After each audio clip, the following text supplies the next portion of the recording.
آلك وأصحابك يا محبوب رب العالمين۔ تمام تعریف و توصیف اللہ جل مجدہ الکریم کی ذات بابرکات کے لیے جو خالق کائنات بھی اور مالک شان جہات بھی۔ اللہ جل وعلا کی حمد و ثنا کے بعد اس کے محبوب مکرم نور مجسم رحمت دو عالم فخر آدم و بنی آدم تاجدار عرب و عجم معصوم آمنہ جناب احمد مصطفیٰ محمد مصطفیٰ صلی اللہ تعالی علیہ وسلم کے حضور ناز میں اپنی عقیدتوں محبتوں کا خراج پیش کر لینے کے بعد اسٹیج پر رونق افروز باوقار شعراء، اساتذہ و جملہ عزیز طلبہ و سامعین و سامعات، حاضرین و حاضرات، السلام علیکم ورحمۃ اللہ تعالی وبرکاتہ۔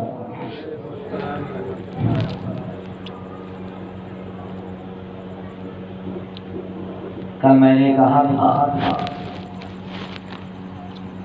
کہ خدا نے آج تک اس قوم کی حالت نہیں بدلی، نہ ہو جس کو خیال آپ اپنی حالت بدلنے کا۔ یقیناً اس شعر کو سنتے ہوئے کئی سال گزر گئے، لیکن عالم پور کے اس سرزمین پہ اس سال کے پروگرام کے تجربے سے یہ بات بالکل عیاں ہو جاتی ہے کہ یہ شعر ایسے ہی لوگوں کے بارے میں کہا گیا۔ آج تو ہمارے صدر صاحب بھی آ گئے، کل جلدی سو گئے تھے، ابو الماموں بھی آ گئے۔ ان کا احسان کہ یہ یہاں تک آ گئے، ورنہ ان کا بس چلے تو کہہ دیتے کہ گھر میں آ کے سنا دو۔ تو یہ ان کا وہ احسان ہے کہ جب تک زندہ ہیں تو یاد رکھیں گے، مرنے کے بعد بھی یاد رکھا جائے گا کہ یہ لوگ تشریف تو لائے کم سے کم۔ ہاں، یہاں جو آ جائے اس کا احسان ہی مانیے۔ یقیناً مسلمان پریشان ہے تو اس کی وجہ یہ ہے کہ اللہ اس کے رسول سے اس کا رشتہ کمزور ہو گیا، اور اللہ اس کے رسول سے رشتہ کمزور ہونے کی وجہ ایک تو یہ کہ ہم نے دین پڑھا ہی نہیں، اور جب دین سنایا جائے تو سننے کی بھی کوشش نہیں کرتے۔ آج ہمارے گھروں میں 99% اسلامی ماحول، اسلامی کلچر اور اسلامی تعلیم ختم ہو چکی ہے۔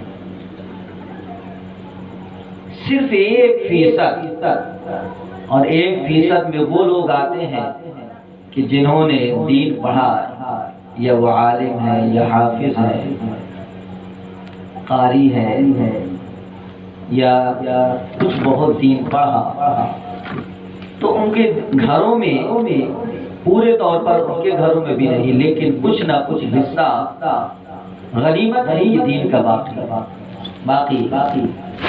مغربی تہذیب اور مغربی کلچر، یعنی یورپین کلچر میں مسلمان اس طرح سے ڈوب گیا ہے کہ اب اس سے باہر نہیں نکل سکتا۔ وہ کیا کسی نے کہا تھا کہ مسلمانوں کو اگر زیر کرنا ہو تو انہیں تلواروں سے نہیں ہرایا جا سکتا، مسلمانوں کو اگر پراست کرنا ہے تو انہیں ہتھیاروں سے نہیں ہرایا جا سکتا، اس لیے کہ تاریخ گواہ ہے کہ مسلمانوں کی تعداد ہمیشہ کم رہی ہے، اور دشمنان اسلام کی تعداد ہمیشہ کئی گنا زیادہ رہی ہے، لیکن تاریخ گواہ ہے کہ جن کی تعداد زیادہ تھی وہ ہمیشہ زیر، چاہے وہ بدر کا میدان ہو یا احد کا میدان ہو، جنگ خیبر ہو یا پھر احزاب ہو، یا پھر میدان کربلا ہو،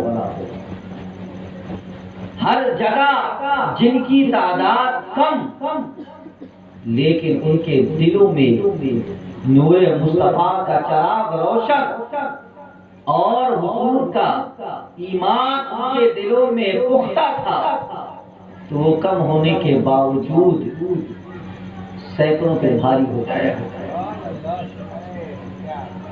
وہ کیا کسی نے کہا تھا کہ مرد حق باطل کے آگے مار کھا سکتے نہیں، مرد حق باطل کے آگے مار کھا سکتے نہیں، سر کٹا سکتے ہیں لیکن سر جھکا سکتے ہیں۔ وہ کیا کسی نے کہا تھا کہ مسلمانوں کو اگر زیر کرنا ہے تو ہتھیار سے مسلمان کو زیر نہیں کیا جا سکتا، اس لیے کہ انہوں نے اسلام کی ہسٹری اور اسلام کی تاریخ پڑھی ہے۔ مسلمانوں کو اگر زیر کرنا ہے تو اسلحہ اور بارود کے دم پر مسلمانوں کو زیر نہیں کیا جا سکتا، اس لیے کہ تاریخ گواہ ہے۔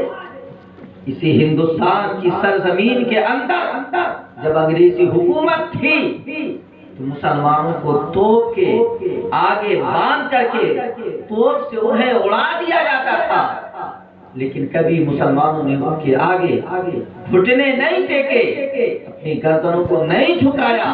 وہ جانتے تھے کہ مسلمانوں کو اگر زیر کرنا ہے تو اسلحہ اور بارود بھی کم ہے، لیکن انہوں نے کہا تھا جس قوم کو اسلحہ اور بارود سے نہ ہرایا جا سکے، جس قوم کو اسلحہ اور بارود سے زیر نہ کیا جا سکے، اس قوم کو صرف شراب اور شباب میں ڈبو دینا، یہ قوم مرتے دم تک ہوش کے ناخن بھی نہیں لیتی۔ ابھی نہیں سمجھ نہیں آیا؟ جس قوم کو برات اور زیر کرنے کے لیے ہتھیار کافی نہیں، تو ان انگریزوں نے کہا تھا کہ اس مسلم قوم کو شراب اور شباب یعنی جوانی میں اتنا ڈبو دو یہ قوم کبھی ہوش کے ناخن نہ لے پائے۔ اور آج دیکھو مسلمان کا 12 سال 15 سال 20 سال کا لڑکا شراب کے نشے میں بالکل چور ہو گیا اور بڑا ہوا نہیں، بلوغیت کی منزلوں کو طے بھی نہیں کیا کہ خواہشان نفسانی بڑھتے ہوئے سیلاب کی طرح اس کے سینے میں مجزر ہو جاتی ہے، اور بس یہ رہتا ہے کہ کہاں ہاتھ ماروں، کہاں پیر ماروں اور اپنے سینے کی آگ کو میں ٹھنڈا کر لوں۔ تو جس قوم کو شراب اور شباب کے نشے میں ڈبو دیا گیا ہو، وہ قوم کبھی ہوش کے ناخن نہیں لے سکتے۔ اور آج کا مسلمان یہی ہے، ہم روزانہ نیوز پڑھتے ہیں فلاں جگہ مسلمان مارا گیا، فلاں جگہ مسلمان کاٹا گیا۔ یقین جانو صرف نام کا مسلمان تھا، درد بھی ہوتا ہے کہ مسلمان کاٹا گیا، لیکن اندر سے وہ مسلمان کہ جو صرف نام کا مسلمان تھا، جسے کلمہ بھی صحیح سے پڑھنا نہیں آتا، وہی مسلمان کاٹا گیا۔ اے مسلمان تجھے ہو کیا گیا؟ تو نے اپنے بزرگوں کی تاریخ کو بھلا دیا، تو نے اسلام کو بھلا دیا، اور آج تیرا مشغلہ کیا ہے؟ صبح اٹھتا ہے یہ فکر رہتی ہے کہ آج مجھے کتنا کام کرنا ہے، کتنے کھیت کی جتائی کرنا ہے، کتنے کھیت میں دھان لگانا ہے، کہاں پہ پانی دینا ہے، اگر دکاندار ہے تو مال کی جگہ سے منگانا ہے، آج کتنے کا مال سپلائی کرنا ہے۔ بزنس مین ہے تو اپنے بزنس کے بارے میں سوچتا ہے، اگر کسان ہے تو اپنی کسانی کے بارے میں سوچتا ہے۔ صبح سوچا، شام دوپہر میں سے لے کر شام تک وہ کام کاج میں نکل گیا، شام کو آیا، کھانا پینا کھایا، تھکا ہارا سو گیا، پھر صبح ہوئی، پھر شام ہوئی، پھر صبح ہوئی، پھر شام ہوئی، یہی چل رہا ہے۔ اور ایک دن وہ آئے گا کہ زندگی کی سانسیں ختم ہو جائیں گی اور اس دنیا کو چھوڑ کر کے ہم دوسری دنیا میں سفر کر جائیں گے، پھر سوائے اس کے کچھ نہ ہوگا کہ ہمارے احباب جو ہم چھوڑ کر کے جا رہے ہیں اس پہ قبضہ کر لیں گے، یہ ان کا ہو جائے گا اور چند دنوں کے بعد ہمیں بھلا دیا جائے گا، کوئی ہماری قبروں میں فاتحہ پڑھنے والا بھی نہ ہوگا۔ اور اس کی تاریخ بھی گواہ ہے، آپ ہندوستان کی ہسٹری اور تاریخ پڑھی ہے، وہ تاریخی عمارتیں آپ دیکھیے، تاج محل کبھی آباد تھا، آپ دیکھیے قطب مینار میں کبھی نعرے گونجا کرتے تھے، کبھی اکبر کے محل میں نعرے گونجا کرتے تھے، اور کبھی ہمایوں کا مقبرہ اتنا آباد تھا کہ درباریوں کے گونج سے وہ مقبرہ گونج اٹھتا تھا۔ آپ آثار قدیمہ کو دیکھیے جو آج کھنڈرات میں تعمیر ہو چکے ہیں، یہ اپنے بنانے والوں کو پکار پکار کر کے کہتے ہیں کہ ہمارے بنانے والے کہاں چلے گئے کہ جنہوں نے بڑی آن بان شان کے ساتھ انہیں تعمیر کیا تھا، گویا وہ سمجھتے تھے کہ اس دنیا میں ہمیشہ رہنا ہے، لیکن آج یہ آثار قدیمہ انہیں پکار پکار کر یہ کہہ رہے ہیں اور ہمیں درس عبرت دے رہے ہیں کہ جنہوں نے کبھی انہیں آباد کیا تھا آج وہ ویرانے میں چلے گئے ہیں، آج ان کا کوئی نام لینے والا نہیں۔ صرف اتنا ہے کہ لوگ گھومنے کی نیت سے جاتے ہیں، وہاں فوٹو کھینچنے کی نیت سے جاتے ہیں۔ اے مسلمانوں، کہیں ایسا نہ ہو کہ ہمارے جانے کے بعد ہمارے احباب ہمیں بھول جائے اور سال میں ایک مرتبہ قبرستان جا کر کے صرف صاف صفائی کے نام پر حاضری دے لے اور ہمارے اوپر کوئی فاتحہ پڑھنے والا بھی نہ۔ اور یہی دن آنے والا ہے، یہ 2021 چل رہا ہے۔ 2021 والوں سے ذرا پوچھو 1921 میں تمہارے باپ دادا زندہ تھے، ان سے پوچھو تو صحیح سے انہیں چہرے بھی یاد نہ ہوں گے۔ اور جب 2121 آئے گا ہم قبر میں پہنچ چکے ہوں گے اور ہمارے جسم بھی گل گئے ہوں گے، سڑ گئے ہوں گے، ہم وہ سیدھا ہڈیاں ہو گئے ہوں گے، جو ہماری اولادیں ہوں گی، ہماری نسلیں ہوں گی، انہیں ہمارا چہرہ بھی صحیح سے یاد نہیں آتا، وہ ہمیں بھول جائیں گی۔ تو اے مسلمان، یہ کر کس کے لیے رہا ہے؟ تو جس کے لیے کر رہا ہے اپنے رب کو ناراض کر رہا ہے، ذرا یاد تو کر، یہ دولت تیری خود کی نہیں ہے، یہ دولت تیرے وارثوں کی ہے۔ آپ دیکھیے اتنا بڑا گاؤں ہے اور سننے والے صرف چند افراد ہیں، اور جس دن مدرسے کے بچوں کی چھٹی ہو جائے گی، یقیناً جب یہ 2-3 دن کے لیے گھر چلے جائیں گے تو مجھے لگتا ہے کہ یہ جو 100 کرسی آئی ہیں ان میں سے 95 کرسی ٹینٹ والے کے ہاں پہنچا دی جائیں گی، صرف 5 کرسی رکھی جائیں گی، اس لیے کہ 5 آدمی دکھائی دے رہے ہیں۔ بڑے افسوس کی بات ہے، درود پاک پڑھیں۔ اللہم صلی علی سیدنا مولانا محمد وعلی آل سیدنا و مولانا محمد بارک وسلم علیہ الصلاۃ والسلام علیکہ یا رسول اللہ صلی اللہ علیہ وسلم۔ 11:05 ہو چکا ہے اور 11:30 بجے تک انشاءاللہ الرحمن میں اپنی گفتگو ختم کر دوں گا۔ 11:30 بجے تک آئیے خلیفہ اول سیدنا سرکار ابوبکر صدیق رضی اللہ تعالی عنہ کی زندگی کے کچھ تابندہ نقوش بیان کر لیے جائے۔ کون ابو بکر، جس کے بارے میں کل آپ نے مختصر طور پر سنا کہ اللہ کے نبی علیہ السلام کے ظاہری طور پر وصال فرما جانے کے بعد جنہیں خلیفہ مقرر کیا گیا، المختصر یہ کہ حضرت ابو سعید خدری رضی اللہ تعالی عنہ سے حدیث پاک مروی ہے کہ حضرت سعد بن عبادہ کے گھر میں یہ جمع ہوئے، جمع ہونے کے بعد المختصر یہ کہ گفتگو ہوئی کہ خلیفہ کسے مقرر کیا جائے، تو ایک انصاری کھڑے ہوئے، انہوں نے کہا لوگ سنو، اللہ کے نبی علیہ السلام جب کسی کو کہیں کا خلیفہ مقرر فرماتے تھے تو ایک انصار میں سے کر دیتے تھے اور ایک مہاجر میں سے ہوتا تھا۔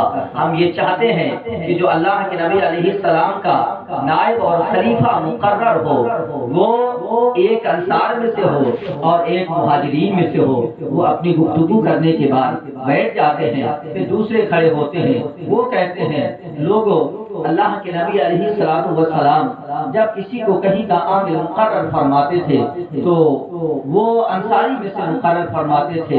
پھر ایک صاحب کھڑے ہوئے جن کا نام حضرت زید بن ثابت ہے، انہوں نے کہا لوگوں سنو، اللہ کے نبی علیہ السلام مہاجرین میں سے تھے. آپ مکہ کو چھوڑ کر کے مدینہ کو اپنا مسکن بنایا, مدینہ ہجرت کر کے آپ تشریف لائے. لہٰذا ہم چاہتے ہیں کہ اللہ کے نبی علیہ السلام کا جو نائب اور خلیفہ مقرر ہو, جو حضور کے احکام کو, حضور کے دین کو من و عن جس طرح حضور نے ہم تک پہنچایا ہے اسی طرح سے اس دین کو آگے بڑھانے والا جو ہو, وہ حضور کا جو نائب ہو وہ مہاجرین میں سے ہو. پھر انہوں نے حضرت ابو بکر صدیق رضی اللہ تعالی عنہ کا ہاتھ پکڑا اور کہا کہ ہم انہیں اپنا خلیفہ منتخب کرتے ہیں اور ہم ان کے ہاتھوں پر بیعت کرتے ہیں. چنانچہ انہوں نے حضرت ابو بکر صدیق رضی اللہ تعالی عنہ کے ہاتھوں پر بیعت کر لی. پھر دوسرے صحابہ جو جمع تھے انہوں نے حضرت ابو بکر صدیق رضی اللہ تعالی عنہ کے دستے حق پرست پر ایک ایک کر کے بیعت کی. پھر حضرت ابو بکر منبر پر تشریف لے جاتے ہیں اور مجمع عام میں ایک نگاہ دوڑاتے ہیں اور کہتے ہیں کہ حضرت زبیر دکھائی نہیں دیتے, انہیں بلایا جائے. حضرت زبیر آتے ہیں, حضرت ابو بکر عرض کرتے ہیں کہ آپ حضور کے پھوپھی زاد بھائی ہیں اور مجھے امید ہے کہ آپ دین میں تفرقہ پیدا نہیں ہونے دیں گے. تو انہوں نے کہا اے خلیفہ اول ابو بکر آپ پریشان نہ ہو, آپ بالکل مطمئن رہے. اس کے بعد آپ دوسری مرتبہ نگاہ دوڑاتے ہیں, مجمع عام میں حضرت علی بن ابی طالب نظر نہیں آتے. آپ فرماتے ہیں علی بن ابی طالب کو بلایا جائے. علی بن ابی طالب آتے ہیں, حضرت ابو بکر ان سے عرض کرتے ہیں کہ آپ داماد رسول ہیں, آپ حضور کے چچا زاد بھائی ہیں, مجھے امید ہے کہ آپ دین میں تفرقہ پیدا نہیں ہونے دیں گے. تو حضرت ابو بکر, حضرت علی کرم اللہ تعالی وجہ الکریم نے ایک تاریخ ساز جملہ ارشاد فرمایا. آپ نے فرمایا قدمک رسول اللہ صلی اللہ علیہ وسلم فمن الذی یؤخرک. اے ابو بکر صدیق سن لیجئے کہ جسے اپنی زندگی میں رسول نے آگے بڑھایا ہو, بھلا علی کون ہوتا ہے جو اسے پیچھے کر دے. جسے اپنی زندگی میں رسول نے آگے کیا ہو, گویا یہ اشارہ تھا اس بات کی طرف کہ زمانے علالت میں حضور نبی رحمت صلی اللہ علیہ وسلم نے صحابہ کو حکم دیا تھا مروا ابا بکر فلیصلی بالناس, لوگوں ابو بکر سے کہو کہ وہ لوگوں کی امامت کرے. تو گویا حضرت نبی رحمت صلی اللہ علیہ وسلم نے اپنی حیات طیبہ میں مصلی امامت پر ابو بکر کو کھڑا کر کے اس بات کا پیغام دے دیا کہ لوگوں سنو, الیوم اکملت لکم دینکم, اب تمہارا دین پورا ہو گیا اور میرے رب سے ملاقات کا وقت بھی آن پہنچا ہے. اب میں اب قریب اپنے رب سے ملاقات کے لیے جانے والا ہوں, لیکن یاد رکھنا میرے بعد جو میرا نائب اور خلیفہ ہوگا کہ جسے میں نے اپنی زندگی میں مصلی امامت میں کھڑا کر دیا ہے, میرے جانے کے بعد اب اس مصلی کا حقدار وہی ہوگا جسے میں نے آگے دیا.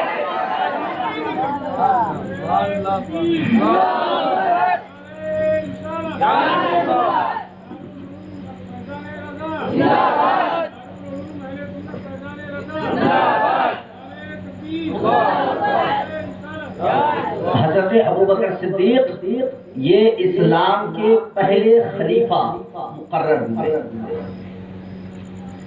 آپ کا نام عبداللہ, ابو بکر آپ کی کنیت, آپ کے والد کا نام عثمان اور کنیت ابو قحافہ, آپ کے والدہ کا نام سلمہ اور کنیت ام خیر ہے. حضرت ابو بکر صدیق رضی اللہ تعالی عنہ کا نام زمانے جاہلیت میں عبد الکعبہ تھا, جسے حضور نبی رحمت صلی اللہ علیہ وسلم نے بدل کر عبداللہ رکھ دیا. آپ واقعہ فیل کے 2.5 سال بعد پیدا ہوئے. بڑی اچھی معلومات میں آپ کو دے رہا ہوں تاکہ آپ اپنے ذہن میں بسا لیں اور کچھ اپنے بزرگوں کے بارے میں نالج رکھیں. حضرت ابو بکر صدیق رضی اللہ تعالی عنہ واقعہ فیل کے 2.5 برس کے بعد آپ دنیا میں تشریف لائے. واقعہ فیل کیا ہے جس کا قرآن میں تذکرہ ہے، الم تر کیف فعل ربک باصحاب الفیل۔ اے نبی آپ نے دیکھا کہ اللہ نے ہاتھی والوں کے ساتھ کیا سلوک کیا۔ فیل کا معنی عربی زبان میں ہاتھی ہوتا ہے، اور واقعہ فیل وہ کہ ابرہا یہ اپنے لشکر کے ساتھ کعبہ کو ڈھانے کے لیے آیا تھا، اور اس کا جو لشکر تھا اور اس کے لشکر میں ہاتھیوں کی تعداد کثرت سے تھی، تو بڑے گھمنڈ کے ساتھ یہ آیا تھا کہ میں کعبہ کو مٹا دوں گا۔ اور اس کیوں مٹا دوں گا، اس نے ایسا کیوں کیا تھا؟ وہ اس لیے کہ لوگ ہر سال اس کے یہاں سے کعبہ کی زیارت کے لیے جاتے تھے، تو اس نے ایک لوکل کعبہ بنا دیا اور کہا کہ لوگوں اتنے دور دراز سفر کرنے کی کیا ضرورت ہے، اور تم یہی کعبے کا طواف کر لیا کرو۔ تو جب رات میں سب سو گئے تو ایک بندہ گیا اور اس کے بنائے ہوئے کعبہ میں جا کر کے وہ پاخانہ اور پیشاب کر کے آ گئے۔ تو وہ بھڑک اٹھا اور کہا کہ اب میں مسلمانوں کے کعبہ کو گرا دوں۔ تو ایک لشکری جرار کو تیار کیا اور کعبہ کو ڈھانے کی غرض سے وہ جب آیا تو جو اس وقت کعبہ کے متولی تھے حضرت عبد المطلب، انہوں نے رب سے دعا کی، اے مالک یہ تیرا گھر ہے اور تو اس کی حفاظت فرما۔ تو ابرہا کا لشکر کعبہ کو ڈھانے کے لیے جب آیا تو اس کے لشکریوں نے اہل عرب کے اونٹوں کو ہاتھ کر کے اپنے پاس لے گئے، ان میں سے حضرت عبد المطلب کی بوت تھی۔ تو حضرت عبد المطلب ان کے پاس گیا اور کہا کہ ہمارے اونٹ دے دو۔ تو اس نے کہا تمہیں اونٹ کی فکر ہے، اپنے خدا کے گھر کعبے کی فکر نہیں ہے، اپنے اونٹوں کی فکر ہے۔ تو انہوں نے ایک تاریخ ساز جملہ دیا، کہا وہ جس کا گھر ہے اس کی حفاظت وہ خود کرے گا، یہ اونٹ کی ملکیت میری ہے، میں اونٹوں کی حفاظت کر رہا ہوں، وہ جس کا گھر ہے وہ خود اس کی حفاظت کرے گا۔ اس نے کہا کہ میں چند گھنٹوں میں ہی میں تمہارے کعبوں کو ڈھا دوں گا۔ انہوں نے کہا تیرے اندر جسارت اور طاقت ہے، تو کعبے کو گھر کو ڈھا دے، تو یہ جس کا گھر ہے اس کی حفاظت وہ خود کرے گا۔ وہ گیا لشکر اس کا گیا کعبہ اٹھانے کے لیے۔ اللہ نے ایک چھوٹا سا پرندہ بھیجا جس کا نام ابابیل تھا۔ وہ ابابیل کیا تھا؟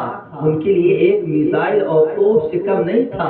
انہوں نے چھوٹی سی کنکری دبائی، تھوڑا سا پرواز کیے اور اوپر سے انہوں نے ان کنکریوں کو چھوڑ دیا تو وہ ہاتھیوں کو چیرتا ہوا نیچے کنکریاں گرتی تھی، اور وہ چھوٹی سی کنکری جسے وہ دبا کر کے ان کے اوپر چھوڑ رہی تھی ان کے لیے کسی میزائل اور توپ سے کم نہیں تھی۔ اور دیکھتے ہی دیکھتے ابرہا کا پورا لشکر برباد ہو گیا اور اسے الٹے پاؤں بھاگنا پڑا۔ تو یہ وہ واقعہ فیل تھا جس کا ذکر قرآن عظیم کے اندر موجود ہے۔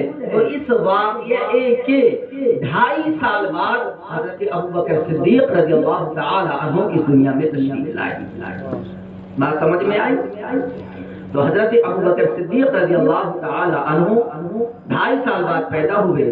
مدت خلافت یعنی آپ کتنے سالوں تک خلیفہ رہے؟ تو آپ 2 سال 2 ماہ اور تقریباً 11 دن یا 2 دن آپ نے مدت خلافت کو انجام دیا، یعنی آپ 2 سال 2 ماہ تک آپ خلیفہ رہے۔